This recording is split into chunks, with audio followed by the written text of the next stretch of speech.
നിങ്ങളൊരു building construction contractor ആണെന്ന് വിചാരിച്ചോ. നിങ്ങൾക്കൊരു മൾട്ടി സ്റ്റോർ ബിൽഡിങ്ങിന്റെ ഒരു കോൺട്രാക്റ്റും കിട്ടിയിട്ടുണ്ട്.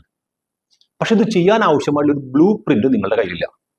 അപ്പൊ നിങ്ങൾ ചെയ്യുകയാണ്, നിങ്ങൾ കുറച്ച് സബ് കോൺട്രാക്ടേഴ്സിനെ വിളിച്ചിട്ട് ഓരോ സൈഡിൽ നിന്നും ഈ ബിൽഡിംഗ് പണിയാൻ വേണ്ടിയിട്ട് ആവശ്യപ്പെടാണ്.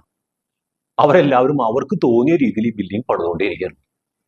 ഇതെന്തെങ്കിലും ഈ വർക്ക് കഴിയുമെന്ന് തോന്നുന്നുണ്ടോ? അഥവാ കഴിഞ്ഞാലും ഈ ബിൽഡിംഗ് എപ്പോൾ കൊളാപ്സ് ആയത് വീഴുമെന്ന് ചോദിച്ചാൽ പോരെ.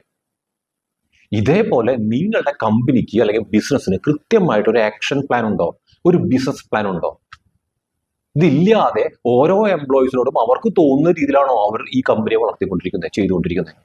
അങ്ങനെയാണെങ്കിൽ എപ്പോഴെങ്കിലും ഈ കമ്പനി കൃത്യമായിട്ടുള്ള ഈ കമ്പനിയുടെ ഗോൾ അച്ചീവ് ചെയ്യുമെന്ന് തോന്നുന്നുണ്ടോ?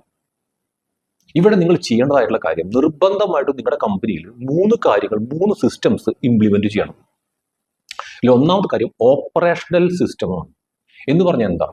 ഓരോ ദിവസം നമ്മൾ റെഗുലർ ആയിട്ട് ചെയ്തുകൊണ്ടിരിക്കുന്ന ഒരുപാട് കാര്യങ്ങളുണ്ടാവും. അതിനെ കംപ്ലീറ്റ് സിസ്റ്റമാറ്റിക് ആക്കി മാറ്റുക, SOPs കൊണ്ടുവരിക.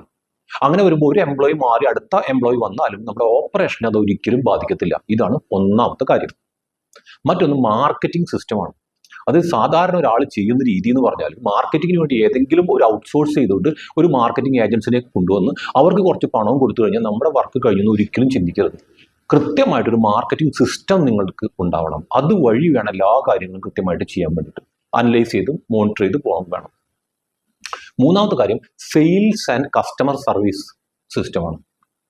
സെയിൽസ് എന്ന് പറഞ്ഞാൽ ആദ്യമായിട്ട് നമ്മുടെ ഒരു ലീഡ് വരുന്ന സമയത്ത് ആ ലീഡിനെ കോൺടാക്ട് ചെയ്യുന്ന ടൈം മുതൽ, അത് കഴിഞ്ഞിട്ട് അയാളെ സെയിൽസ് പിച്ചാക്കുന്നത് മുതൽ, അവരെ കൺവേർട്ട് ചെയ്തിട്ട് അവരെ നമ്മുടെ പ്രോഡക്റ്റ് വാങ്ങിപ്പിച്ച്, അത് കഴിഞ്ഞ ശേഷം അവർക്ക് കസ്റ്റമർ സർവീസ് കൊടുത്ത് അവരെന്തിനു പറയുന്നത് നമ്മുടെ ഫാമിലിയിലത്തെ ഒരാളായിട്ട് വരെ, അല്ലെങ്കിൽ കമ്പനിയിലേക്ക് ഒരാളായിട്ട് വരെ അവരെ കൊണ്ടുവരുന്ന രീതിയിലേക്ക് അവരെ നന്നായിട്ട് നർച്ചർ ചെയ്ത് കൊണ്ടുപോകുന്ന ഒരു സിസ്റ്റം നിങ്ങൾക്ക് ഉണ്ടാവണം.